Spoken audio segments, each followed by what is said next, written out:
है। लेकिन ये 2 दिन के ट्रेड सेटअप पर किस तरह की स्ट्रैटेजी होनी चाहिए, हमारे साथ टेक्निकल एक्सपर्ट बने हुए हैं। हमारे साथ प्रशांत सावंत भी है और राजेश पालविया भी है।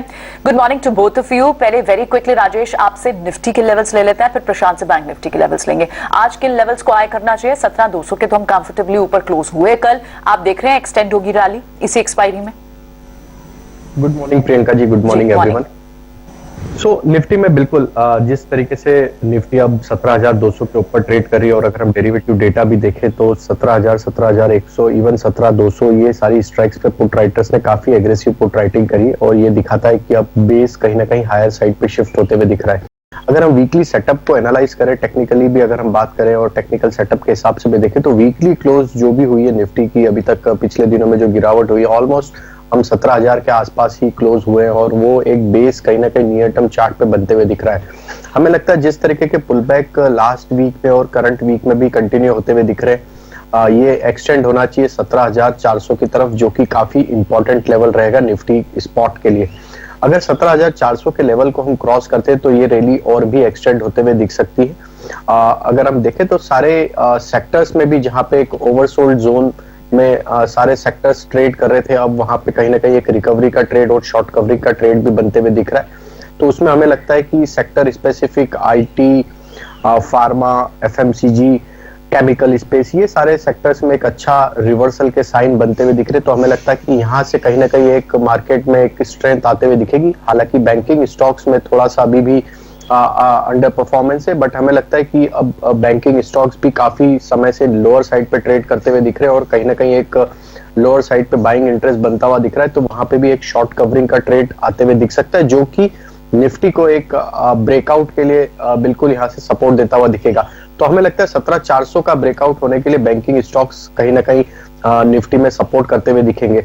अभी हमें लगता है 17,400 तक के ट्रेड के लिए बिल्कुल लॉन्ग पोजीशन रखना चाहिए। 17,150 ये स्टॉप लॉस रख के अपनी पोजीशन को होल्ड रखें। हमें लगता है 17,400, 450 तक की अपसाइड निफ्टी में बहुत जल्द देखने को मिल सकती है।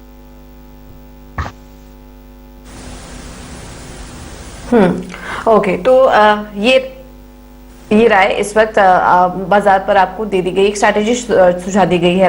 लेकिन मार्केट पर एक और व्यू ले लेते हैं और इस वक्त हमारे साथ जी नाउ के मैनेजिंग एडिटर निकुंज डालमिया जुड़ चुके हैं। निकुंज, गुड मॉर्निंग।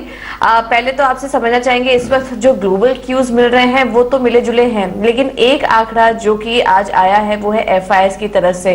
पिछले 29 दिन से हम देख रहे हैं कि लगातार एक बिकवाली का आंकड़ा दिख रहा था, लेकिन अब वो ब्रेक लगा है। हालांकि आंकड़ा छोटा है, करीब 250 करोड़ के आसपास का है, लेकिन ये जो ब्रेक लगा है इसको कैसे देखना चाहिए, इसके मायने क्या है? क्या हम एक्सपेक्ट करें कि जो बिकवाली लगातार दिख रही थी अब वो खत्म हो जाएगी? पूजा, एक बात है, दिल्ली में मेरे कजिन्स रहते हैं, वो कहते हैं बहुत ठंडी है, मगर आप हमेशा इतने चार्ज अप रहती हैं अर्ली मॉर्निंग, तो क्या चाय कॉफी किस चीज का असर है ये?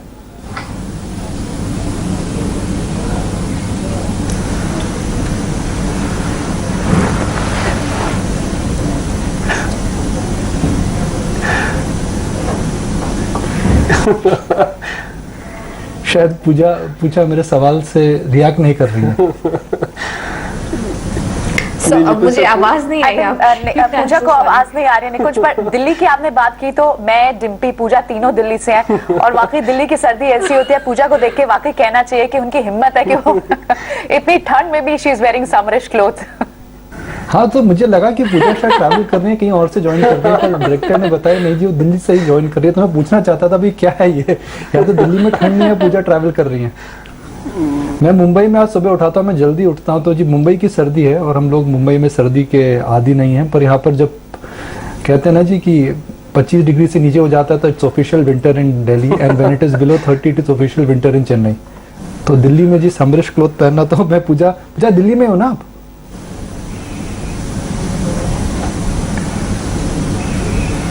जी मैं दिल्ली में ही हूँ। मैंने अपने जहाँ मैं बैठी हुई हूँ वहां पे मैंने टेम्परेचर थोड़ा नॉर्मल किया हुआ है, इस वजह से शायद मैं इस तरह से बैठी हुई हूँ।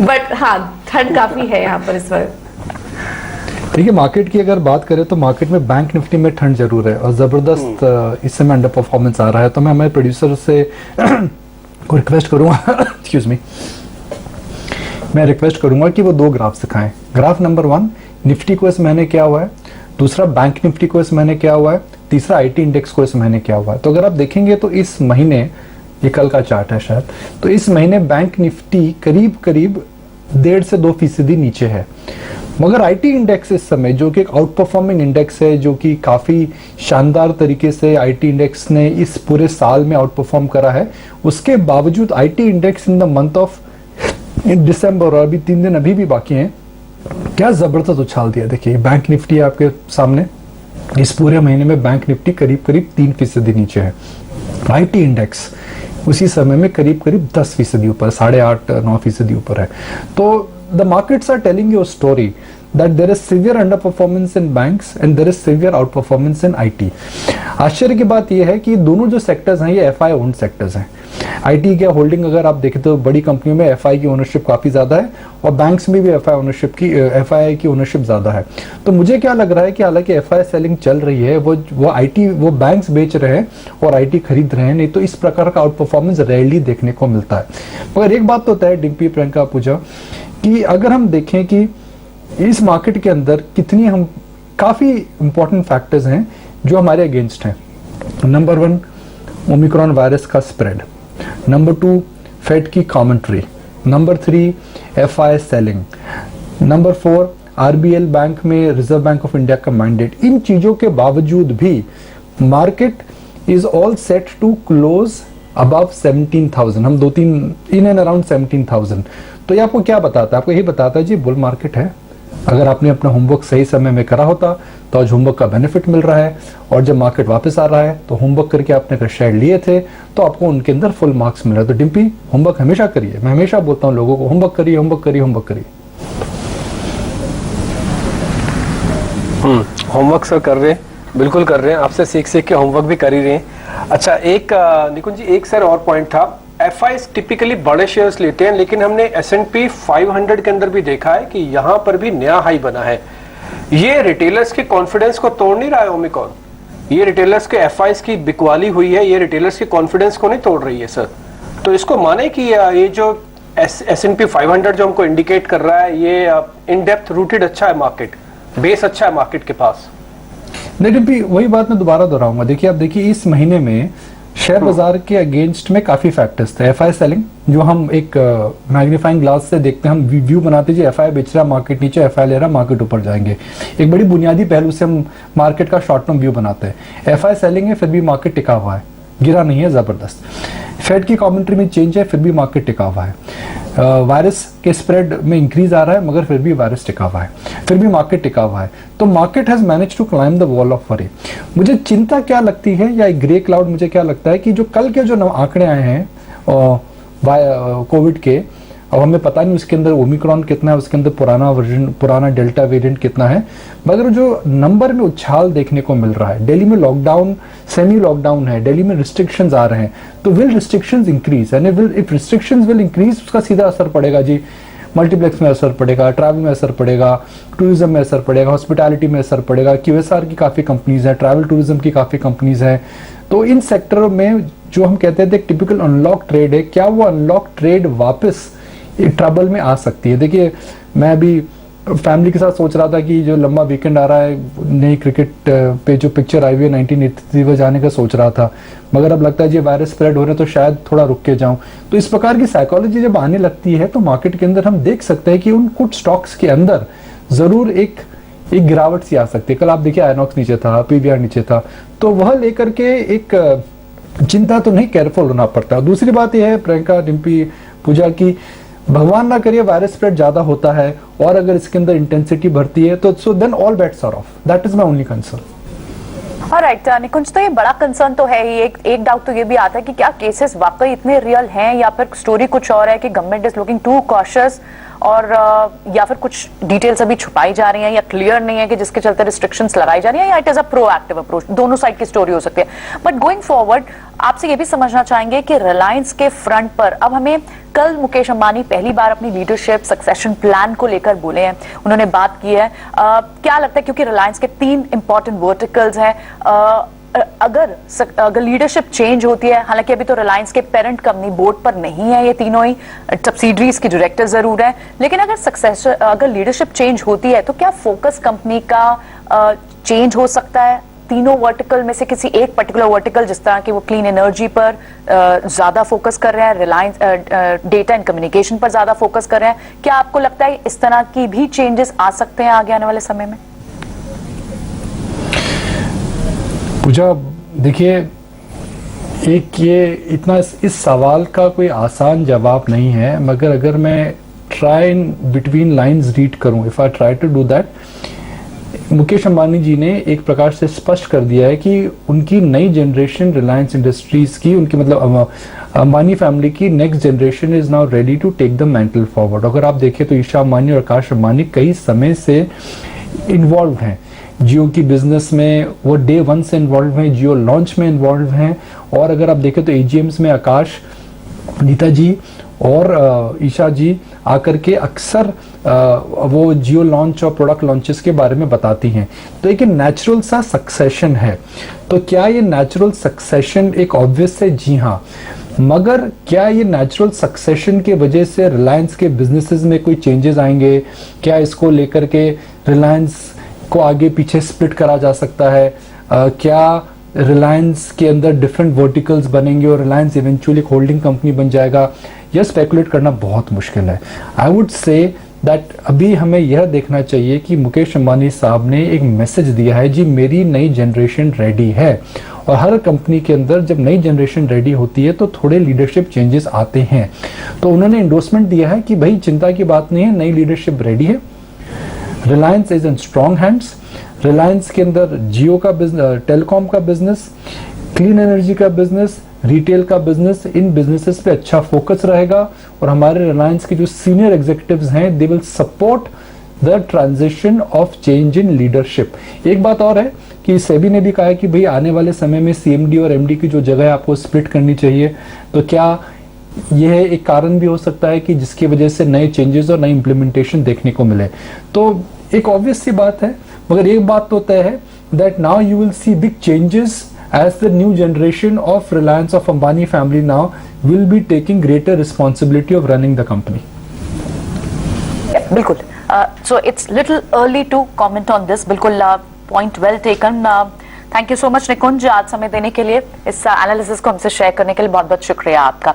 तो लीडरशिप बदलाव पर पहली बार बोले मुकेश अंबानी। हालांकि हम अपने एक्सपर्ट से जुड़ेंगे, उनसे भी बात करने की कोशिश करेंगे, समझना चाहेंगे कि किस तरह के बदलाव के लिए तैयार रहना चाहिए इंडस्ट्री को।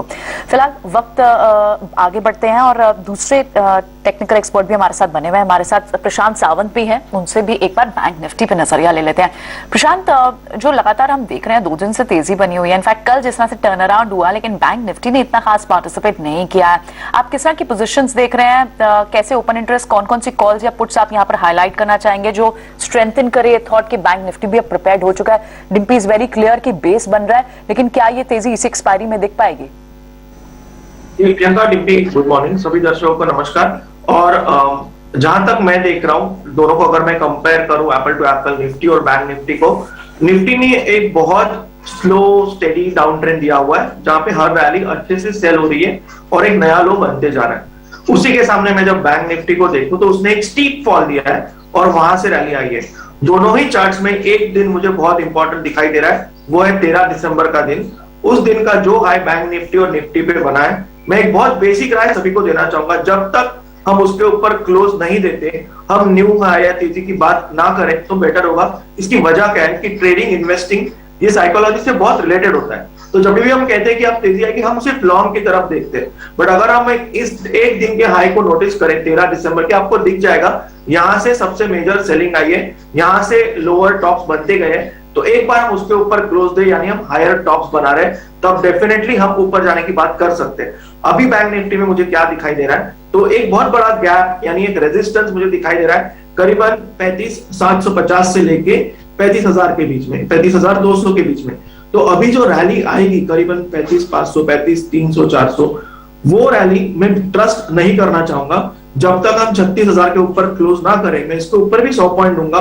36,100 के ऊपर जब तक हम क्लोज ना करें, मैं बैंक निफ्टी में कोई लॉन्ग नहीं बनाना चाहूंगा। और अगर मुझे कोई ट्रेड करना हो तो मैं वेट करूंगा कि कल का लो ब्रेक हो जाए, यानी करीबन 35,000 जो है, मैं दिसंबर फ्यूचर्स की बात कर रहा हूं, एक बार ये ब्रेक हो जाए तो मैं एट द मनी पुट यानी 35,000 की जो पुट होगी उसमें पोजीशन लेना चाहूंगा। और मैं स्टॉप लॉस लगूंगा 50% ऑफ द प्रीमियम, यानी उस वक्त जो प्रीमियम चल रहा होगा उसका 50% में स्टॉप लॉस रखूंगा और मैं होल्ड करूंगा for a target in futures of 34,600, यानी करीबन 300-400 पॉइंट की तुरंत फॉल मुझे दिख सकती है, तो ये पुट डबल से 3 गुना जा सकता है। तो मेरी राय सेल ऑन रैली ही होगी बैंक निफ्टी में। और स्टॉक स्पेसिफिक मुझे लग रहा है आईसीआईसीआई बैंक एक बहुत अच्छा बेस बना रहा है, एचडीएफसी बैंक भी एक बहुत अच्छा बेस बना रहा है, इनमें हम निवेश कर सकते हैं एसआईपी की तरह। यहाँ से एक अच्छी रैली जब आए तो ये दोनों फ्रंट रनर्स होंगे बैंक निफ्टी के लिए। बट इंडेक्स स्पेसिफिक में बात करूं, मैं पर्सनली लॉन्ग पोजीशंस नहीं रखना चाहूंगा।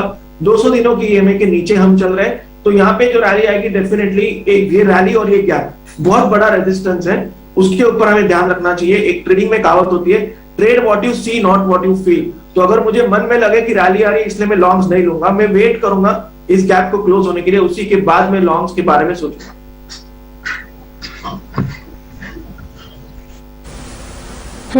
ओके। राजेश, अब आपसे ये भी समझना चाहेंगे कि अगर ट्रेडिंग के लिहाज से देखें तो आज मौके कहाँ देख रहे हैं आप? जी पूजा जी, देखिए जो स्टॉक हमें यहाँ पे अट्रैक्टिव लग रहे हैं उसमें हमें पहला स्टॉक है एशियन पेंट का। ये स्टॉक का अगर हम वीकली सेटअप देखें तो स्टॉक में एक कंसोलिडेशन रेंज का ब्रेकआउट होते हुए दिखा। कल के सेशन में अच्छे लॉन्ग एडिशन देखने को मिले और जिस तरीके से स्टॉक में अब डेली वीकली सेटअप के हिसाब से ब्रेकआउट बने हैं, हमें लगता है एशियन पेंट यहाँ से और अप का मोमेंटम कंटिन्यू करते हुए दिख सकता है। 3430 तक की अपसाइड हमें लगता है ट्रेडिंग पॉइंट ऑफ व्यू से एशियन पेंट में आते हुए दिख सकती है। 3320 के स्टॉप लॉस से बाय किया जा सकता है। जो दूसरा सेक्टर हमें यहाँ पे प्रॉमिसिंग लग रहा है वो है फार्मा का। काफी फार्मा स्टॉक्स में लोअर साइड पे अगर हम देखें पिछले कुछ दिनों में एक अच्छा बाइंग इंटरेस्ट बनते हुए दिख रहा है और अब कुछ स्टॉक्स ने नियर टर्म चार्ट पे अपना ब्रेकआउट भी यहाँ पे देखने को विजिबल हुआ है। तो हमें लगता है यहाँ पे सन फार्मा पे फोकस करना चाहिए। सन फार्मा का सेटअप देखें तो ये 4th कंसेक्यूटिव वीक रहेगा जहाँ पे स्टॉक हायर हाई फॉर्मेशन बनाते हुए दिख रहा है, जो ये दिखाता है कि नियर टर्म चार्ट पे कहीं ना कहीं एक स्ट्रेंथ लौटते हुए दिख रही है सन फार्मा में। तो हम यहाँ पे सन फार्मा में बाय करने की सलाह देंगे। कल भी काफी अच्छा मोमेंटम था स्टॉक में, 845 तक के टारगेट हमें लगता है शॉर्ट टर्म में इसमें आते हुए दिख सकते हैं, तो 805 के स्टॉप लॉस से सन फार्मा बाय किया जा सकता है। और जो तीसरा सेक्टर जो कि एक कंटिन्यूस एक बुलिश बुल रन में ही ट्रेवल करते हुए दिख रहा है वो सेक्टर है आईटी सेक्टर।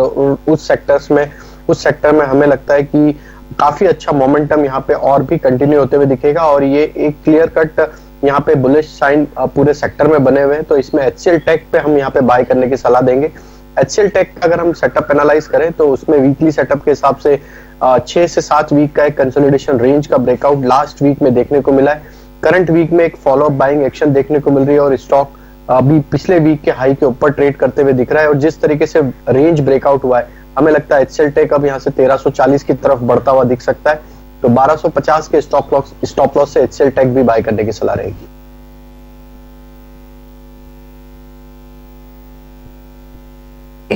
तो ये 3 स्टॉक्स हैं सन फार्मा पे। आज आप काफी सारे जानकार तेजी की कॉल्स देख रहे हैं, तो यहाँ पर आप नजर रखिए। प्रशांत, आपसे भी जानना चाहेंगे, आपकी भी नजर क्या बड़े लार्ज कैप स्टॉक्स पर होगी या फिर आपकी लिस्ट में कुछ मिड कैप और स्मॉल कैप काउंटर्स हैं? जी मेरे लिस्ट में फिलहाल मिड और स्मॉल कैप्स हैं, एक फार्मा से लार्ज कैप, उसके बारे में बात करूंगा। बट उसके पहले एक छोटा सा अपडेट देना चाहूंगा। पिछले हफ्ते की शुरुआत में मॉर्निंग शो में एक स्टॉक के बारे में बात की थी, वो था मॉसचिप, एमओएस चिप जिसे कहते हैं। करीबन 60-62 की लेवल पे मैंने बाय रेकमेंड किया हुआ था। वो एक हफ्ते में 7 दिनों में करीबन 50% का रिटर्न देके 95 हो चुका है। तो इसमें एक बहुत अच्छी मूव आई है। ऐसे वक्त ये होता है कि हम थोड़े से लालच में आ जाते हैं, तो मेरी एक रिकमेंडेशन होगी कि इसमें आप 50% प्रॉफिट बुक कर लो, आपकी इन्वेस्टमेंट आउट हो जाएगी, या 50% आप होल्ड कर सकते हो। और रही बात आज की, तो जो स्टॉक्स मुझे अच्छे लग रहे हैं, एक स्टॉक जो अच्छा बेस बना चुका है वो मुझे लग रहा है किर्लोस्कर ऑयल इंजन है और मैं उसको लेना चाहूंगा। 175 से 180 के रेंज में मैं बाय करना चाहूंगा और इसमें निवेश करना चाहूंगा मैं विद स्टॉप लॉस ऑफ 145। और इसमें मुझे टारगेट्स लग रहे हैं क्योंकि इसकी बेस बन चुकी है 250 का फर्स्ट टारगेट यानी 250, बट इसके ऊपर ये बहुत बड़ी रैली देखिए करीबन 400 तक भी जा सकता है। तो मुझे ये 2022 के लिए एक बहुत अच्छा स्टॉक लग रहा है इन्वेस्ट करने के लिए। सेकेंड पिक मेरा होगा 63 मून्स, यानी जो फाइनेंशियल टेक्नोलॉजीज एफटी जिसे कहा जाता है। तो ये स्टॉक एक बहुत अच्छी वॉल्यूम के साथ राइज हो रहा है, तो इसको मैं एक स्टॉप लॉस रखना चाहूंगा 165 का और इसमें मैं इन्वेस्ट करना चाहूंगा। इसके बाद जो स्टॉक मुझे लग रहा है वो है पेनार इंडस्ट्रीज। इसमें एक गैप थी 34.5-34 के बीच, ये गैप पर क्लोज हो चुकी है, तो इसमें मैं बाय करना चाहूंगा with stop loss of 24 for a target of 55। और जो आखिरी पिक मेरी होगी वो बीएसई पे लिस्टेड स्टॉक है, लक्ष्मी इलेक्ट्रिकल कंट्रोल सिस्टम्स, करीबन 700 750 की रेंज में चल रहा है, 730 की रेंज में इसको हम बाय कर सकते हैं। अगर हमें ये, मुझे लग रहा है ये थोड़ा 680 75 के नजदीक आए तो ये बाय करना बहुत बेहतर रहेगा। इसने एक अच्छा ब्रेकआउट दिया हुआ है जिसको ये थोड़ा रिटेस्ट कर सकता है। स्टॉप लॉस हम रखेंगे 600 का और टारगेट रखेंगे 925 का। तो मुझे इन mid to small cap stocks में निवेश करने के लिए बहुत अच्छा लग रहा है। इनके साथ जो आखिरी स्टॉक मेरा लार्ज कैप पिक होगा फार्मा सेक्टर में वो होगा डिवीज लैब, मुझे वो बहुत स्ट्रांग लग रहा है तो उसमें भी निवेश किया जा सकता है। डिवीज लैब के टारगेट तो बताओ सर, टारगेट और स्टॉप लॉस। जी डिम्पी जी, डिवीज लैब करीबन 4,500 से 4,525 के रेंज में चल रहा है। इसको हम इस रेंज में खरीद सकते हैं। स्टॉप लॉस हम रखेंगे 4,400 का, एक पोजिशनल स्टॉप लॉस रखेंगे। टारगेट हम इसमें रखेंगे 4,800 का। तो एक रिस्क रिवॉर्ड बहुत अच्छा लग रहा है मुझे और ये स्टॉक अच्छे से पिकअप हो सकता है। फार्मा एक ऐसा सेक्टर है जिसने बेस बनाया हुआ है, उछाल के लिए वेट कर रहा है, तो मैं उसमें से डिवीज लैब को चुनना चाहूंगा। ठीक है, आपने डिवीज लैब बताया 4800 का टारगेट है, 4400 का स्टॉप लॉस है, प्लेट बन के आ जाएगी। ठीक है, एक पन्नार का स्टॉप लॉस और टारगेट और बताओ सर, पन्नार इंडस्ट्रीज का जल्दी से बताना, स्टॉप लॉस और टारगेट ही बताओ बस। 24 रखेंगे और टारगेट रखेंगे 55 का, 55 का। टारगेट 55 का, स्टॉप लॉस कितना? 24 का, 24 रुपए का। बड़ा टारगेट, बड़ा स्टॉप लॉस देते हो आप।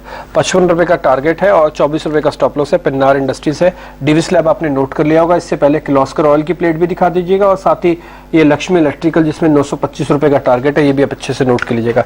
सब ट्रेड अच्छे से नोट करो आप, ट्रेडिंग स्टॉप लॉस अच्छे से फॉलो करो, मार्केट के अंदर कोई खास दिक्कत आनी नहीं चाहिए। खैर, शरद इस बीच मेरे साथ जुड़ चुके हैं, खबरों वाले शेयर्स आपको वो बताने वाले हैं। शरद गुड मॉर्निंग, बताइए जरा खबरों वाले शेयर्स। Good morning Dimpy. तो सबसे पहले रिलायंस रहेगा फोकस में और आज न्यूज है कि जो वेट है रिलायंस की सेंसेक्स में उसमें बढ़ोतरी वेटेज देखने मिलेगी और लगभग $80 मिलियन का जो इनफ्लो जो है मार्केट्स में देखने मिलेगा सेंसेक्स में।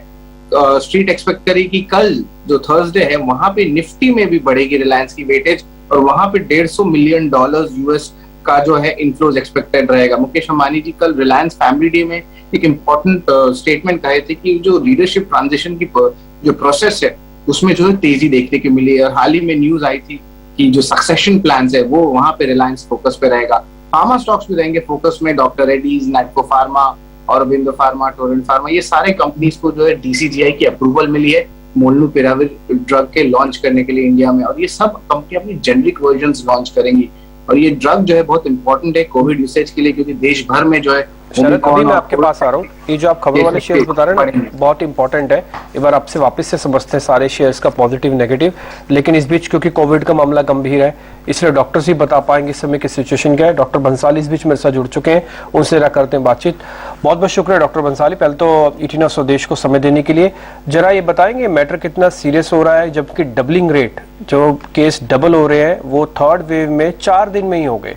इससे पहले फर्स्ट वेव में 12 दिन, सेकेंड वेव में 20 दिन लगे थे और इस बार 4 दिन में ही 650 से 1300 केस हो गए मुंबई में ही। जी जी जी, ये जहाँ तक सबको मालूम होगा इसके बारे में कि कोविड जो है ये ओमिक्रॉन जो वेरिएंट आया इसको हमने इसीलिए वेरिएंट ऑफ कंसर्न बोला है बिकॉज इसके अंदर सबको मालूम होगा इसके बारे में कि जो ट्रांसमिशन की जो रेट है वो बहुत हाई है इसके अंदर और इसीलिए केसेस बहुत ज्यादा बढ़ेंगे। लेकिन जो राहत की बात इसके अंदर है वो ये है कि इसमें मोर्टेलिटी या डेंजरस ये बिल्कुल भी नहीं है, इसलिए लोगों को बहुत ज्यादा पैनिक होने की जरूरत नहीं है। मेरा पर्सनल ये फीलिंग है, मेरा ये मानना है कि ये जो ओमिक्रॉन वायरस है डेल्टा वायरस या डेल्टा वेरिएंट को खत्म करने के लिए आया है। Just like a touch and go, अगर लोग मास्किंग और वैक्सीनेशन इन दो चीजों का बराबर अगर पालन करेंगे तो मुझे नहीं लगता है कि चाहे कितने भी केसेस बढ़ जाए कोई चिंता करने की जरूरत है। राइट, बहुत बहुत स्वागत है आपका डॉक्टर बंसाली इटिना स्वदेश पर। आपकी ये बात से कॉन्फिडेंस और बढ़ता है, यानी हम ये मान ले पेंडेमिक से एंडेमिक की शुरुआत हो जाएगी, लेकिन लोग सीरियस नहीं होते जब तक डॉक्टर फ्रेटर्निटी, मेडिकल फ्रेटर्निटी आकर ना कह दे। आपसे पूछना चाहेंगे, आप एक तरफ से कह रहे हैं कि ये वेरिएंट है, ये तेजी से फैल तो रहा है लेकिन इतना सीरियस नहीं है, तो क्या ऐसे में ट्रैवल प्लान्स होते हैं? इस वक्त हॉलीडे सीजन है, कई लोग कंट्री से, शहरों से और आसपास में मिलते जुलते हैं, ट्रैवल करते हैं, तो क्या ट्रैवल प्लान्स को इस वक्त कैंसिल करना एक एडवाइस होगी? जी जी, इस मामले में जैसे सबको मालूम है कि ओमिक्रॉन वायरस बहुत ही तेजी से फैलता है और अभी तक जितनी भी डेथ हुई है वो कोमॉर्बिड कंडीशंस की वजह से डेथ थी। तो मेरी पर्सनली सलाह इसमें ये है कि ट्रेवल प्लान कम से कम रखें, बहुत जरूरी है तो आप ट्रेवलिंग के लिए जाएं, तो आप काम के लिए बाहर निकले। अदरवाइज सेल्फ लॉकडाउन जिसे कहते हैं उस तरह के नियमों का और सेल्फ डिसिप्लिन, इन चीजों का बहुत पालन करना। ट्रेवल प्लान जितने कम करेंगे उतना बेहतर रहेगा, इसलिए नंबर भी नहीं बढ़ेंगे। अगर नंबर बढ़ते हैं तो अननेसेसरी लोगों में पैनिक होने शुरू हो जाता है। तो मेरा ये मानना है कि ट्रेवल प्लान कम से कम करें सो दैट पैनिक भी कम रहेगा। ओके गौतम सर, सरकार की तरफ से अभी जो कदम उठाए जा रहे हैं, दिल्ली में ऑलमोस्ट रेस्ट्रिक्शन काफी ज्यादा लग चुके हैं, येलो अलर्ट जारी हो चुका है और इसके अलावा साउथ में भी कुछ राज्य हैं जो कि रेस्ट्रिक्शन बढ़ा रहे हैं धीरे धीरे करके। तो ये जो कदम लिए जा रहे हैं, अभी तक पहले से तैयारी हो रही है क्या? अभी तक आप सेटिस्फाई उससे या फिर कुछ और भी करने की जरूरत है? जी, जैसा आपको मालूम होगा कि ये अभी एक फेस्टिवल सीजन चल रहा है। क्रिसमस जो है वो 31 क्रिसमस जो है वो वीकेंड पे था। अभी जो 31 आ रहा न्यू ईयर सेलिब्रेशन वो भी फ्राइडे सैटरडे संडे के हिसाब से। ये जो फेस्टिव सीजन अभी चल रहा है वो वीकेंड पे लोग ज्यादा से ज्यादा बाहर निकलते हैं। इसके लिए गवर्नमेंट ने थोड़ा सा रेस्ट्रिक्शन किया है कि क्राउडिंग अननेसेसरी नहीं हो, सेलिब्रेशन आप कम से कम करो, एक दूसरे से डिस्टेंस मेंटेन करो, क्योंकि जब सेलिब्रेशन होने लगते हैं तब लोग मास्क हटा देते हैं, खाना पीना खाने लगते हैं, एक दूसरे से मिलते हैं, बात करते हैं, मास्क हटा देते हैं और उसी में ये वायरस फैलने के बहुत ही हाई चांसेस रहते हैं। मेरा ये मानना है कि रेस्ट्रिक्शन जरूरी है, करना चाहिए, क्योंकि लोग सुनते नहीं है, लोग मानते नहीं है, उसके लिए ये रेस्ट्रिक्शन किया गया है। इसलिए मास्किंग बहुत जरूरी है अगर हमको इस ओमिक्रॉन वायरस से बचना है तो, क्योंकि इसका संक्रमण बहुत ज्यादा है, लेकिन यस इसमें डेथ रेट नहीं के बराबर है। इसलिए बहुत ज्यादा पैनिक नहीं होना, बहुत ज्यादा घबराने की जरूरत नहीं है। ये एक तरह से थर्ड वेव है, सबको मालूम होगा। जैसे फर्स्ट वेव थी वो बहुत ही प्रोग्रेसिव थी, second wave highly aggressive wave थी, थर्ड वेव डिप्रेसिव नहीं हो, इसके लिए हमको डिस्टेंसिंग, मास्किंग इनका बहुत ही पालन करना है। हम चाहते हैं कि थर्ड वेव रिग्रेसिव वेव में रहे, खत्म हो जाए। इस कोविड को खत्म करने के लिए ये थर्ड वेव आ रही है। डॉक्टर बंसाली, हर पेरेंट्स को ना चिंता होती है अपने बच्चों के लिए। क्या ये मामला बच्चों तक भी पहुंचेगा? क्योंकि सरकार ने भी कहा है कि 15 से 18 वालों को वैक्सीनेशन लगा दो। उससे पहले की दवाइयों के अप्रूवल तो आ गई है, लेकिन अभी वैक्सीनेशन उनके लिए, उससे छोटे बच्चों के लिए भी शुरू नहीं किया। तो बच्चों के लिए ज्यादा खतरा तो नहीं है, क्योंकि अब तो 15 से 18 वाले भी वैक्सीनेशन वाली कैटेगरी में आ रहे हैं। राइट जी, बच्चों को लेकर के अभी तक डेटा किसी के पास कुछ भी नहीं है और उसमें यही देखा गया, क्योंकि फर्स्ट वेव में भी लोगों ने बोला था कि शायद बच्चों को इन्फेक्ट हो सकते हैं, बच्चों को वैक्सीनेशन नहीं था, लेकिन फर्स्ट वेव में भी इन्फेक्शन नहीं हुआ बच्चों को। सेकंड डेल्टा वेरिएंट था, उसके बावजूद भी बच्चों में बहुत ही कम मात्रा में इन्फेक्शन हुआ था, जबकि बच्चे उस टाइम में भी वैक्सीनेटेड नहीं थे। अभी जो ये थर्ड या फोर्थ वेव है, इस टाइम में भी बच्चे अभी तक वैक्सीनेटेड नहीं है। मुझे नहीं लगता है कि बच्चों को होने के, इन्फेक्शन होने के कोई लॉजिक उसके पीछे है। मुझे लगता है कि बच्चों के बारे में बार बार इसलिए कहा जाता है कि शायद बाकी सबको वैक्सीनेशन हो गया, बच्चों को नहीं हुआ, इसलिए इन्फेक्शन हो सकता है। लेकिन यस, अभी गवर्नमेंट ने ये पहल की जो हम लोग काफी टाइम से डिमांड कर रहे थे कि 12 साल से ऊपर के बच्चों को वैक्सीनेशन कर देना चाहिए, क्योंकि 12 साल से ऊपर के बच्चों का जो बॉडी वेट होता है वो लगभग 40-50 केजी के ऊपर होता है, मतलब एक एडल्ट के लगभग बराबर होता है। लेकिन गवर्नमेंट ने 15 से ऊपर के लोगों को वैक्सीनेशन का चालू कर दिया है और 3 तारीख से हम लोग ये वैक्सीनेशन कर रहे हैं। लेकिन बच्चों की इम्यूनिटी बहुत ज्यादा होती है, इम्यूनिटी बहुत अच्छी होती है, इसलिए पेरेंट्स को बच्चों के लिए भी पैनिक होने की जरूरत नहीं है। जैसे मैंने पहले बताया है, ओमिक्रॉन हाईली ट्रांसमिसेबल है, हाईली इन्फेक्शियस है, लेकिन डेंजरस, लेथल, लाइफ थ्रेटनिंग नहीं है।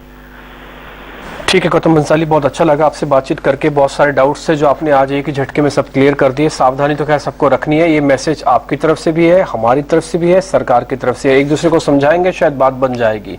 बहुत बहुत शुक्रिया, थैंक यू वेरी मच आज समय देने के लिए। एक छोटे से ब्रेक का समय भी हो गया है, लेकिन ब्रेक के बाद एक और मेहमान हमारे साथ गौरांग शाह भी जुड़ जाएंगे, उनसे जरा करेंगे बातचीत। राजेश जी और साथ ही प्रशांत सावंत तो हमारे साथ होंगे ही, शरद भी होंगे। उन्होंने आधे शेयर्स तो आपको बता दिए, आधे शेयर अभी और बताएंगे छोटे से ब्रेक के बाद।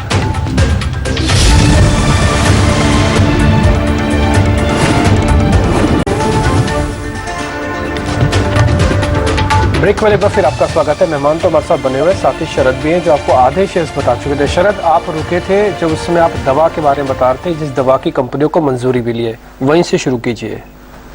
जी बिल्कुल, ये बहुत इंपॉर्टेंट बात है और मैं फिर कहूंगा कि जो DCGI की अप्रूवल मिल गई है मोलनुपिराविर की जो ड्रग है, और यह बहुत सारी कंपनीज के जो अप्रूवल आ चुके हैं, Natco pharma, Aurobindo pharma, Torrent pharma, ऐसे बहुत अन्य जो कंपनीज उनको अप्रूवल आई, और ये ड्रग्स जो है एक्सपेक्टेड है कि इस हफ्ते ऑनवर्ड्स लॉन्च होना शुरू हुए।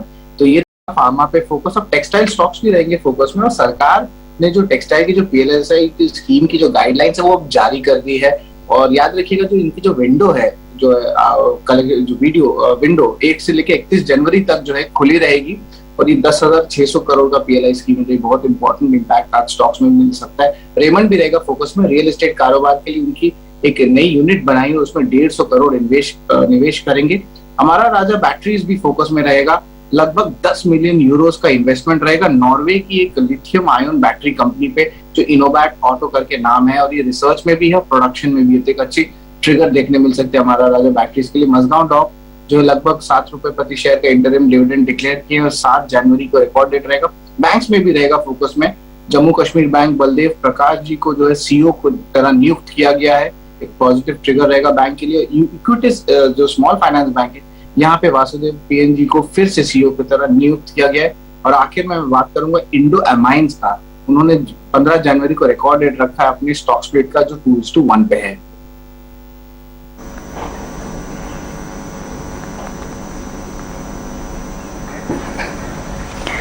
ऑलराइट, बिल्कुल ठीक है। शुक्रिया शरद इन सारे स्टॉक्स इन एक्शन बताने के लिए। अब एक बार ब्रोकरेज हाउसेस से किस तरह की रिपोर्ट्स आई ये भी समझ लेते हैं। पूजा बताएं कौन कौन सी रिपोर्ट्स आज ट्रैक कर रही हैं आप? जी, शुरुआत SBI कार्ड से कर लेते हैं। मॉर्गन स्टैनली की रिपोर्ट आई है, ओवरवेट की राय बरकरार रख रहे हैं, लक्ष्य 1350 रुपए प्रति शेयर का दे रहे हैं, लेकिन कमेंट्स जो हैं वो कुछ नेगेटिव साइड पर है। इनका कहना है कि month on month SBI card का जो मार्केट शेयर है वो सपाट रहा है, और इस महीने SBI कार्ड के थ्रू जो स्पेंडिंग की ग्रोथ है वहां पर भी एक धीमी ग्रोथ ही देखने को मिल रही है। तो ये कुछ कमेंट्स निकल कर आए, यहाँ पर नजर रखिए। रियल एस्टेट पर एंटिक ने रिपोर्ट अपनी जारी की है, और इनका मानना है कि रियल एस्टेट में मजबूत मांग से बड़ी इन्वेंट्री की बिकवाली संभव है। कैलेंडर ईयर 2022 होगा वो इन कंपनियों के नाम होगा, और सेल्स मोमेंटम काफी अच्छी रहेगी। तो इसके चलते रियल एस्टेट शेयरों पर नजर रखिए, हम देख रहे हैं वहां पर अच्छी तेजी भी बन रही है। निर्मल बैंक की रिपोर्ट आई है मुथूट फाइनेंस पर, अपग्रेड करके खरीदारी करने की राय दे चुके हैं। ये लक्ष्य 1854 रुपए प्रति शेयर का दे रहे हैं, और इनका मानना है कि जो गिरावट आई है मुथूट फाइनेंस में, एक खरीदारी की अपॉर्चुनिटी बन रही है। और आखिर में बात करते हैं मैक्रोटेक डेवलपर्स की। यहाँ पर मॉर्गन स्टैनली ने अपनी रिपोर्ट जारी की है, कवरेज शुरू कर दी है इक्वल वेट की राय के साथ, और लक्ष्य जो देख रहे हैं वो 1312 रुपए प्रति शेयर का दे रहे हैं। ठीक है, ये कुछ अलग अलग रिपोर्ट्स थी जो कि पूजा आपको बता रही थी कि कहाँ पे ओवरवेट, कहाँ पे अंडर और कहाँ पे इक्वल वेट्स की रेटिंग आपको मिली है। 3 मेहमान हमारे साथ हैं, राजेश पलविया, प्रशांत सावंत और साथ ही गुरांग शाह। गुरांग सर बहुत बहुत शुक्रिया, थैंक यू वेरी मच आज समय देने के लिए। हम तो आपसे क्वेश्चंस पूछते रहेंगे पूरे शो के दौरान, पहले आप अपना काम कर दीजिए, आप बता दीजिए आपने क्या स्टडी किया है, एक ऐसा शेयर जो आप बताना चाहते हैं जो आपको बहुत अच्छा लग रहा है, भाव और भावनाएं दोनों के हिसाब से।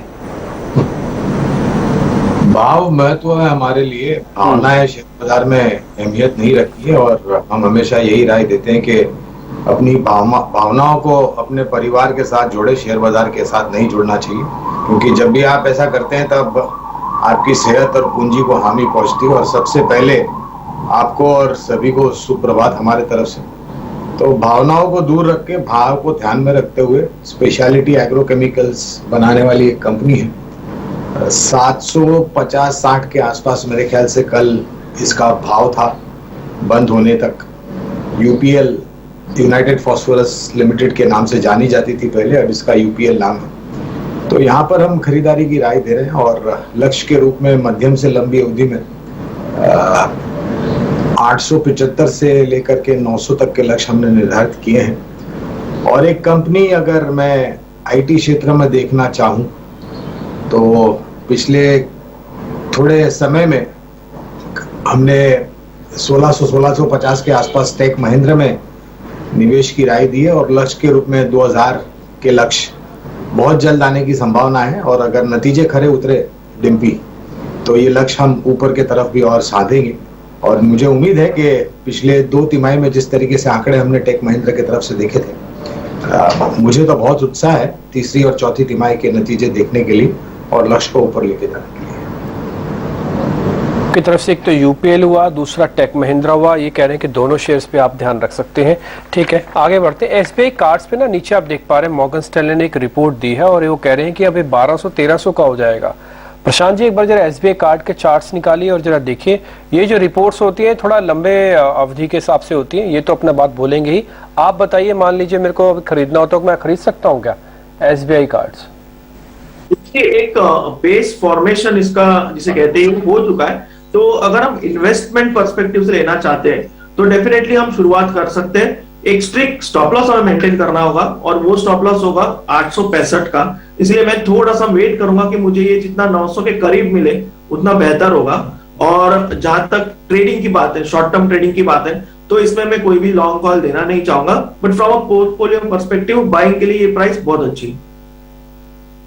बिल्कुल, तो एसबीआई कार्ड्स पर ये रहेगी प्रशांत की राय। साथ ही कुछ और स्टॉक्स पर भी आज बात कर लेते हैं, क्योंकि हम देख रहे हैं कि लगातार आईटी और फार्मा ये परफॉर्म कर रहे हैं। यानी 3 सेक्टर्स जिन पर आपको नजर रखनी होगी। बैंकिंग जो परफॉर्म नहीं कर रहा है, आईटी परफॉर्म कर रहा है और फार्मा परफॉर्म कर रहा है। इन पर क्या आगे भी स्ट्रैटेजी होनी चाहिए? प्रशांत, फार्मा स्टॉक्स हमने देखा कि अच्छा परफॉर्म कर रहे हैं, और क्योंकि कोविड रिलेटेड जब तक न्यूज हावी होती है बाजारों पर, हॉस्पिटल, फार्मा, डायग्नोस्टिक, इनमें एक अच्छी बस हमेशा रहती है। इस स्पेस में आपकी प्रेफर्ड पिक कौन सी रहेगी? जो प्रियंका, एक तो मैंने डिवीज लैब के बारे में बात की हुई है। एक दूसरा स्टॉक जो ब्रेकआउट के काफी नजदीक आ रहा है, बहुत कोशिश कर रहा है, बेस बना चुका है, वो स्टॉक है डॉक्टर रेड्डी। और मुझे लग रहा है कि ये स्टॉक करीबन 4750 तक चल रहा है। इसको थोड़ा आप रडार पे रखिए, जल्दबाजी मत कीजिए। और अगर ये 4850 के ऊपर, यानी यहां से 2% चल जाए, उसके बाद इसमें निवेश कीजिए। ये बहुत स्ट्रॉन्ग मोमेंटम दे सकता है। इस स्टॉक की एक खासियत है, ये जब चलता है तो 7-8-10% मूव ऐसे ही दे देता है। तो हम इसको 4850 के ऊपर खरीदेंगे और स्टॉप लॉस रखेंगे 4775 का। टारगेट हम तब रखेंगे इसका 5100 से लेके 5200 तक का। ये बहुत स्ट्रॉन्ग मोमेंटम में जा सकता है, तो इसे डेफिनेटली वॉच लिस्ट में रखना चाहिए। तो करंट पिक, जैसा मैंने कुछ देर पहले कहा था, डिवीज लैब, और stock on radar pharma sector में होगा मेरी तरफ से डॉक्टर रेड्डी। तो डॉक्टर रेड्डी टॉप लिस्ट पर होगा। एक बार गौरांग से भी समझ लेते हैं। गौरांग, क्लीन एनर्जी पर कई सारी कंपनीज का फोकस भी है। हमने देखा आपकी रिलायंस हो, टाटा हो, एचडीएफसी ग्रुप हो या फिर एल&टी, इन सभी का क्लीन एनर्जी पे फोकस है। जो ये लेटेस्ट न्यूज आई है मुकेश अंबानी की तरफ से सक्सेशन प्लान को लेकर, लीडरशिप में बदलाव को लेकर, आपको क्या लगता है कि though it is too early to speculate anything, पर आपको लगता है अगर लीडरशिप चेंज होती है, अगर न्यू जनरेशन आती है, तो कंपनीज के आउटलुक में बिजनेसेस को हैंडल करने के वेज भी बदलेंगे? 3 कंपनीज पर फोकस है। कौन सी कंपनी आपको लगता है जिस पर, किस वर्टिकल को, आई मीन टू से, किस वर्टिकल पर आउटलुक शायद थोड़ा और चेंज करने की जरूरत हो सकती होगी, जहां लीडरशिप से, न्यू लीडरशिप से ये तब्दीलियां आ सकती हैं? एनर्जी, डेटा या फिर रिटेल? बदलाव एक निरंतर चीज होती है प्रियंका, और ये कहीं भी थमता नहीं है। चाहे वो स्वर्गीय अंबानी जी हो, उसके पश्चात हमने देखा दोनों भाइयों के बीच में अनबन हुई, कारोबार की हिस्सेदारी हुई। एक भाई ने अपने कारोबार को ठीक से नहीं संभाला, दूसरे ने ठीक से संभाला और आज सर्वोच्चम शिखर पर खड़े हैं वो। और ये जो सक्सेशन है, ये एक सोच रखना ही अपने आप में एक सकारात्मक बात है, क्योंकि लोगों से कंपनियां बनती हैं, किसी एक व्यक्ति से कंपनी नहीं बनती प्रियंका, ये मैं मानता हूं। और शायद अगर मेरी सोच गलत है तो आप इसको ठीक कीजिएगा। और मैं ये भी मानता हूं कि जब नई पीढ़ी शिखर पर आती है तो नए सोच विचार और परिवर्तन को लेकर के आती है, और कारोबार की रणनीति नए रूप से सोचने की क्षमता रखते हैं। और उसी आधार पर मुझे लग रहा है कि कोई बड़ा, मैं आगे बढ़ते हुए तो टिप्पणी नहीं करूंगा क्योंकि अभी तो ये सिर्फ बातें हैं, लेकिन जिस तरीके से मेरा अनुभव रहा है रिलायंस इंडस्ट्रीज या फिर मुकेश अंबानी की गुट की कंपनियों को देख करके, और आपका जो प्रश्न था, मेरे ख्याल से तीनों ही कारोबार काफी अहमियत रखते हैं, चाहे वो रिटेल हो, डिजिटल हो या फिर सेल्यूलर सर्विस प्रोवाइडर कंपनीज हो।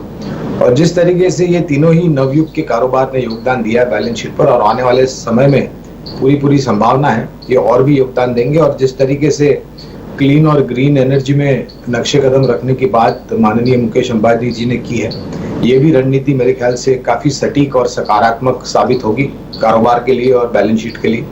तो और एज अ डिस्क्लोजर हमने करीबन 2850 से लेकर के 3000 के लक्ष्य रिलायंस इंडस्ट्रीज पर साधे हैं।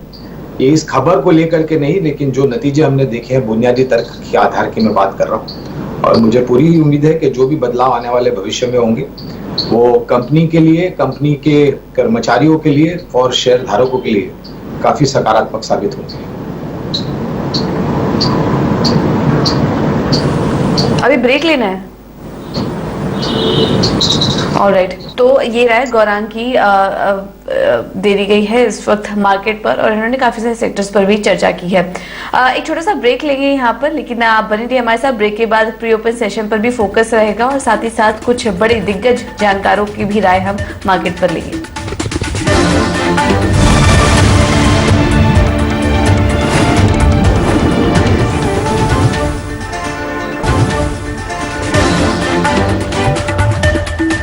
ब्रेक वाले पर फिर आपका स्वागत है। 30 सेकंड बाद मार्केट्स में टिक्स आना शुरू हो जाएंगे, लेकिन 9:08 पे फ्रीज होने के बाद पता लगेगा कि मार्केट किस जगह पर ओपन करने वाला है। कुछ एक शेयर्स हैं जो आज खबरों में भी रहे, जरा फटाफट से उसके बारे में पता कर लेते हैं। राजेश सर, मैं जल्दी आपसे पूछूंगा, आप जल्दी बता दीजिएगा। रेमंड में क्या करना चाहिए? इन्होंने 10x रियल्टी नाम की कंपनी बनाई है, 150 करोड़ रुपए उसमें डालेंगे। ये रियल एस्टेट के लिए इनकी कंपनी है रेमंड सर। तो डिम्पी जी सेटअप काफी पॉजिटिव है। बाय ऑन डिप्स की स्ट्रेटेजी रखें। हमें लगता है कि यहाँ पे 570 का स्टॉप लॉस रख के पोजीशन होल्ड रखे। अपसाइड में हमें लगता है इसमें आगे आने वाले दिनों में 700 तक की भी अपसाइड देखने को मिल सकती है। एक इंडो एमाइंस नाम की कंपनी है, इसका भी शेयर का विभाजन हो रहा है, 2 शेयर पे होगा, अब 1 शेयर बन जाएगा। जरा इंडो एमाइन प्रशांत जी आप चेक कीजिए। इंडो INDO AMINES,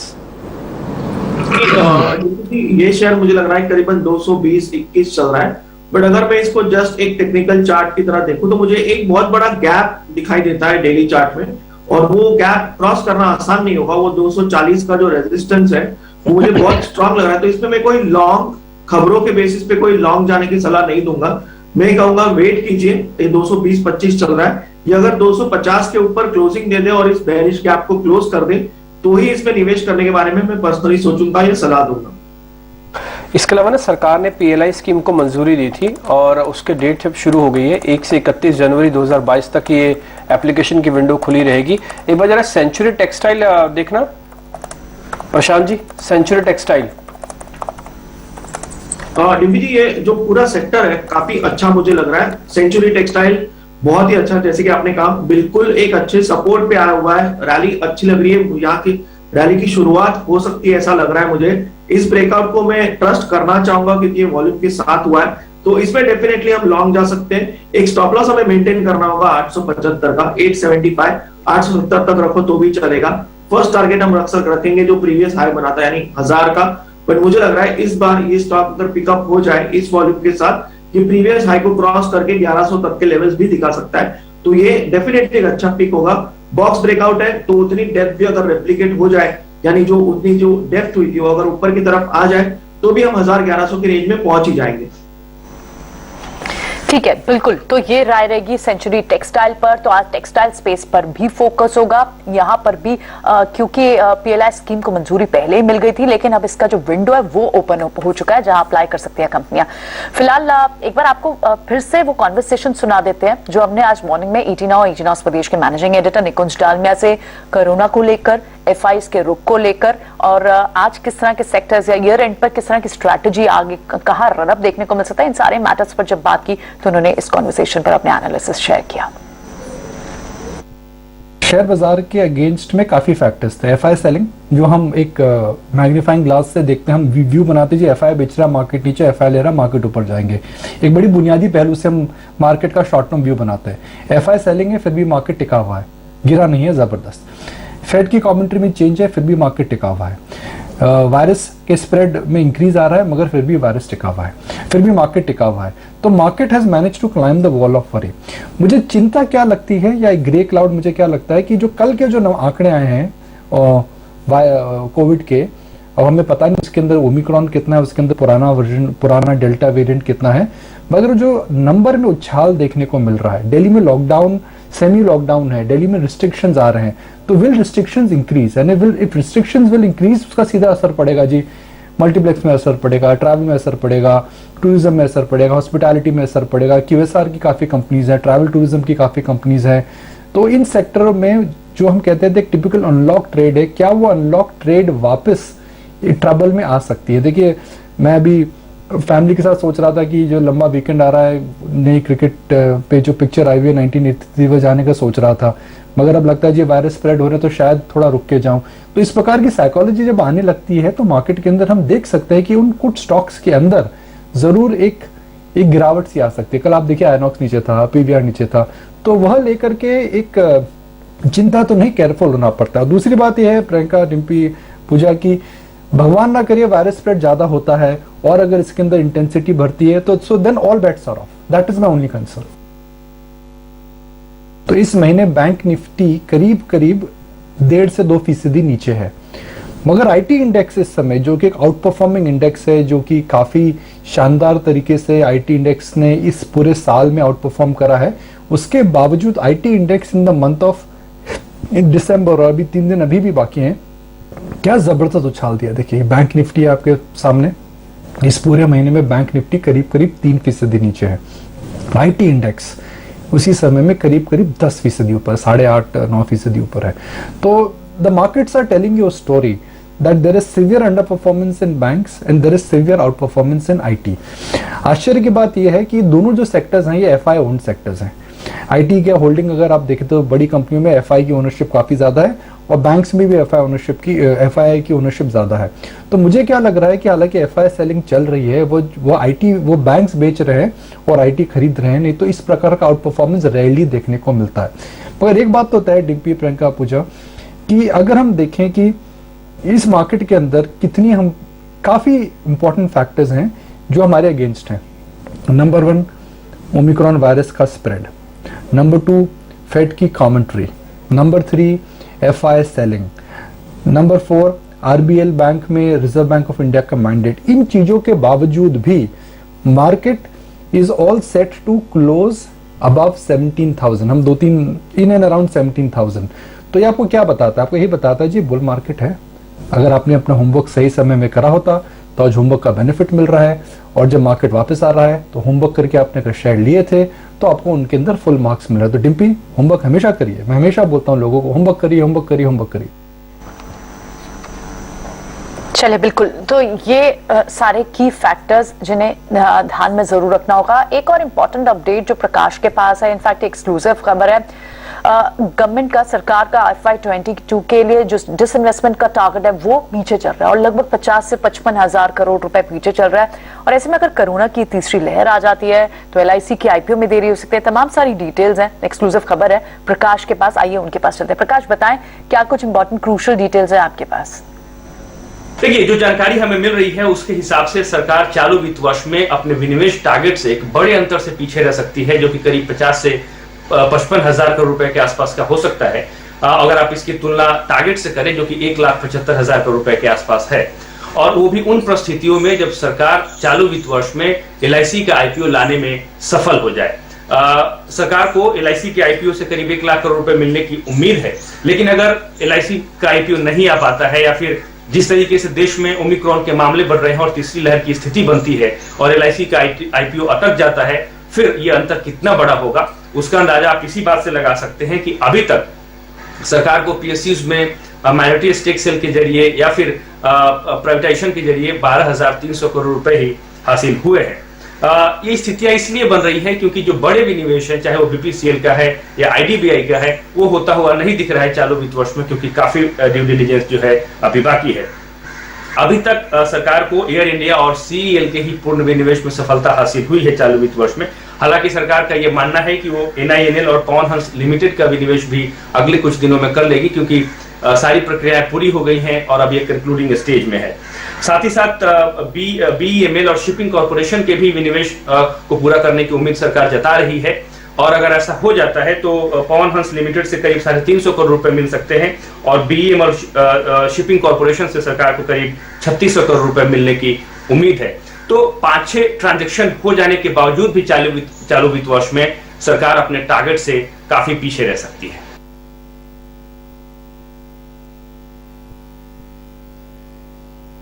आशा रखिए प्रकाश, बहुत बहुत शुक्रिया ये सारी डिटेल्स देने के लिए। तो तीसरी लहर आई तो LIC के IPO में देरी हो सकती है और कुछ विनिवेश प्लान्स भी हमने आपको बताया, तो ये एक बड़ा अपडेट इस वक्त LIC के IPO को लेकर।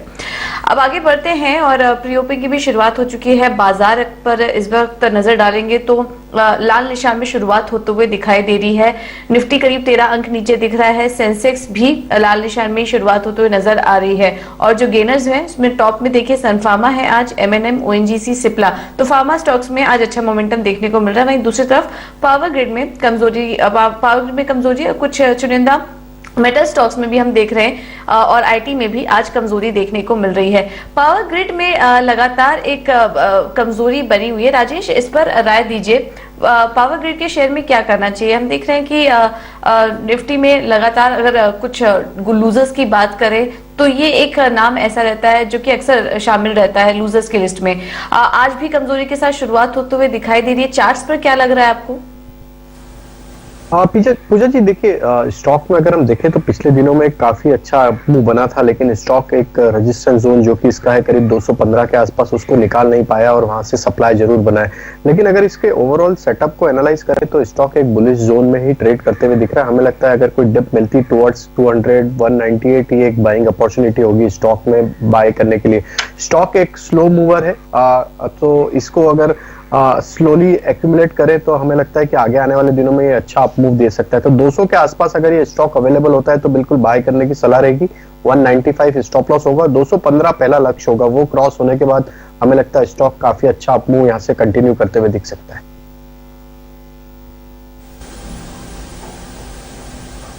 ठीक है, तो ये रहा पावर ग्रिड में आपको दे दी गई है 200 के लेवल, काफी इंपॉर्टेंट है इस स्टॉक में। एक बार प्रशांत आपकी राय जानना चाहेंगे, रियल एस्टेट स्टॉक्स पर भी हम देख रहे हैं कि अच्छा मोमेंटम वहां पर भी बना हुआ है और आज ब्रोकरेज हाउस की भी रिपोर्ट्स जो निकल कर आ रही हैं उनका कहना है कि जो आने वाला साल है वो रियल एस्टेट स्टॉक्स के लिए रह सकता है। आपका क्या व्यू बन रहा है और स्पेस में कोई एक स्टॉक है जो आपको आज के लिए अच्छा लग रहा है ट्रेड करने के लिहाज से? जी पूजा, मेरे हिसाब से मैं जो ट्रैक कर रहा हूँ DLF को ट्रैक कर रहा हूँ, ये एक थोड़े से रेजिस्टेंस पे अटका हुआ है जो कि करीबन 400 की रेंज में है।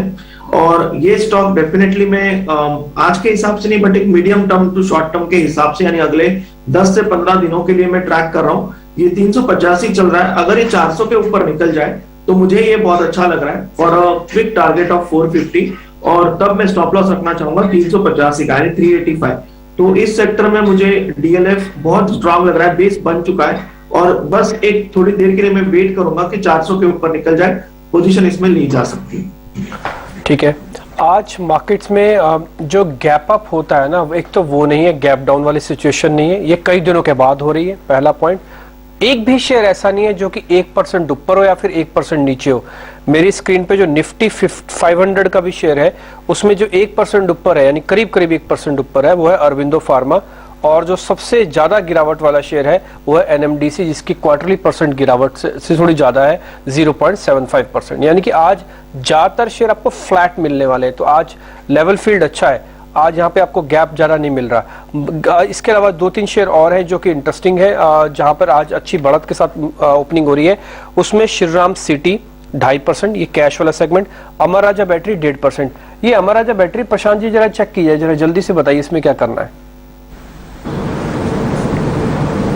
जी, ये स्टॉक अगर मैं पूरे साल भर में देखूं करीबन पिछले 3-4 महीनों में, तो ये continuous lower tops lower bottom बनाते जा रहा था।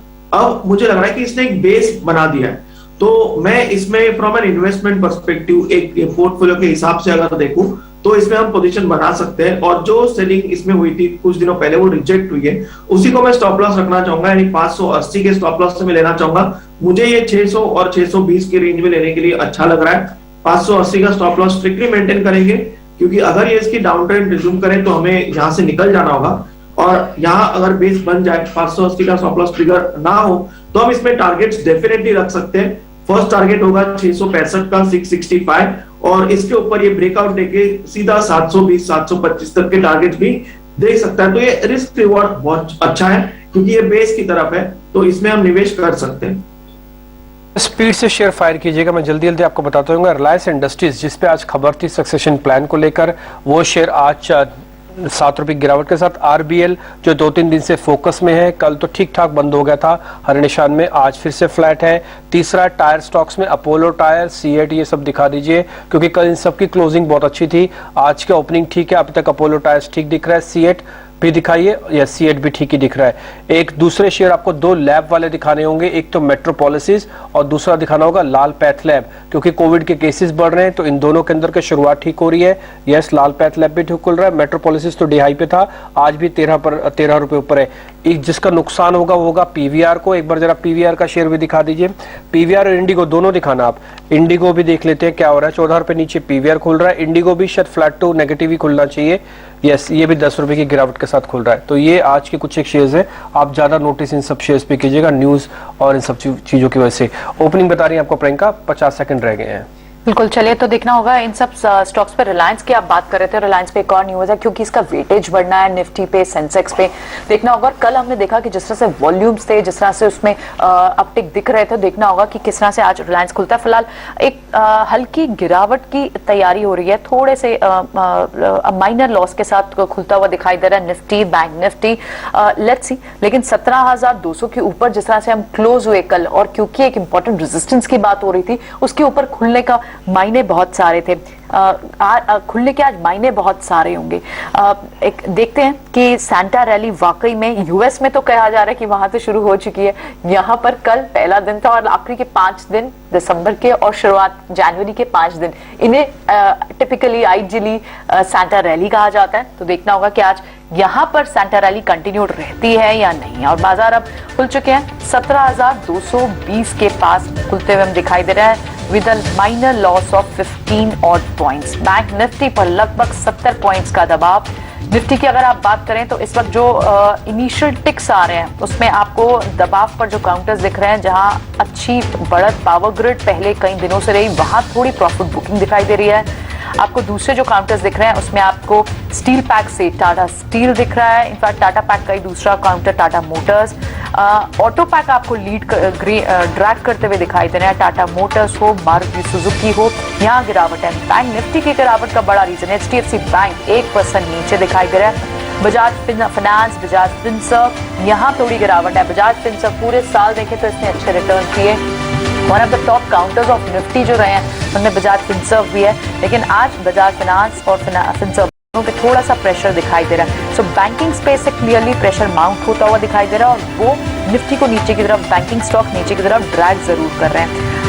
इसी कड़ी में अगर दूसरे काउंटर्स की बात करें जहां से सपोर्ट मिल रहा है, तो आपको सपोर्ट फार्मा स्पेस से मिल रहा है, सन फार्मा से आपको सपोर्ट मिल रहा है। इंडसइंड बैंक एक अच्छी खासी करेक्शन के बाद यहाँ थोड़ा पॉजिटिव बायस के साथ कारोबार करता हुआ दिखाई दे रहा है। लेकिन सारे पैक थ्रू आउट पैक नहीं। अगर आप ऑटो पैक की बात करें तो आपको टाटा मोटर जरूर गिरावट के साथ दिखेगा, लेकिन आपको एमएनएम, बजाज ऑटो, ये थोड़े पॉजिटिव बायस के साथ काम करते हुए दिखाई दे रहे हैं। तो बहुत ही मिक्स्ड सा एक क्यों आ रहा है इस वक्त। रिलायंस फ्लैट टू नेगेटिव कारोबार करते हुए, तो देखना होगा लेट इट सेटल एटलीस्ट पहले इनिशियल 15 मिनट में निकल कर आएगा और कि कहां पर आज किन सेक्टर्स पर आज दबाव बन रहा है और किन सेक्टर्स पर आज बढ़त है। अगर आप मिड कैप स्टॉक्स की यहाँ बात करें तो मिड कैप स्टॉक्स में भी नजर रखनी होगी। कई सारे काउंटर, अदानी टोटल गैस, वहां पर आपको अब भी तेजी है, one of the top gainers of mid cap through out the year ये रहा है और आज यहाँ पर थोड़ा पॉजिटिव बाय जरूर दिखाई दे रहा है। लेकिन आप दूसरे और काउंटर्स की बात करें जहाँ दबाव बन रहा है, वहां से आपको TVS motor, mid cap banking, union bank, pharma के भी कई सारे काउंटर्स, अजंता फार्मा, वायर से पॉलीकैप, यहाँ से दबाव बनता हुआ दिखाई दे रहा है। निफ्टी डिप्पी आप क्या ट्रैक कर रहे हैं? आज थोड़ी शांत है मार्केट की ओपनिंग और ये होनी भी चाहिए। 2-3 दिन की बड़ी उथल पुथल जब आप गैप के साथ ऊपर नीचे हो रहे थे तो आज शांति होनी भी चाहिए और ये ठीक एक्सपायरी से पहले हो रही है। राजेश सर, आपने देखा होगा ओपनिंग होने के बाद कोई शेयर, कोई लेवल जो आप नोटिस करवाना चाहते हैं? ओपनिंग डाटा तो बता दिया हमने। तो देखिए डिम्पी जी, ओपनिंग के बाद हमें लगता है कि ओपनिंग में एक थोड़ा सा जरूर प्रॉफिट बुकिंग था, लेकिन हमें लगता है कि मार्केट वापस सेकंड हाफ में रिकवर होते हुए दिखेंगे। जिस तरीके से कल की जो एक्शन थी, अभी भी हम देख रहे हैं कि 17,200 के ऊपर ही निफ्टी ट्रेड करते हुए दिख रहा है और ये आज 17,180 के ऊपर अगर कंटिन्यू ट्रेड करता रहा तो यहाँ से अपसाइड में 17,290 तक का एक अपमूव निफ्टी स्पॉट पे हमें लगता है बिल्कुल आते हुए दिख सकता है। स्टॉक स्पेसिफिक बिल्कुल एक्शन है, फार्मा एक फ्लेवर्ड है आज का और हमें लगता है कि वहां पे एक अच्छा बाइंग मोमेंटम बनते हुए दिखेगा। बैंक निफ्टी में भी जरूर एक रिकवरी के साइन लोअर साइड से बनते हुए दिख रहे, तो ये सेक्टर को भी फोकस में रखेंगे। अभी हमें लगता है कि फार्मा सेक्टर में जिस तरीके से मोमेंटम है यहाँ पे बाय किया जा सकता है, मेट्रोपोलिस पे फोकस रखा जा सकता है। 3446 के आसपास अभी ट्रेड कर रहा है। इसमें हमें लगता है जिस तरीके से सेटअप है इसके टारगेट आना चाहिए करीब 3520 से 3550 तक के।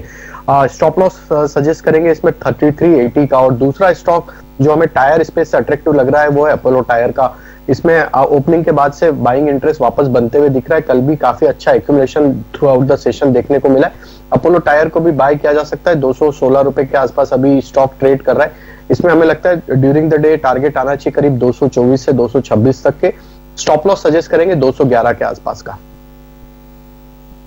बैंक निफ्टी दोनों ही रिकवर हो चुके हैं, आप दोनों ही हरे निशान पे हैं। चलिए स्टॉक स्पॉटिंग टेक्निकल चार्ट इस पर चर्चा जारी रहेगी, लेकिन एक बहुत खास गेस्ट प्रशांत जैन जिसने निकुंज बात कर रहे हैं वो कॉन्वर्सेशन आपको सीधे लिए चलते हैं। फिलहाल वक्त एक छोटे से ब्रेक का है। ब्रेक से जब लौटेंगे हमारे साथ होंगे गौतम शाह।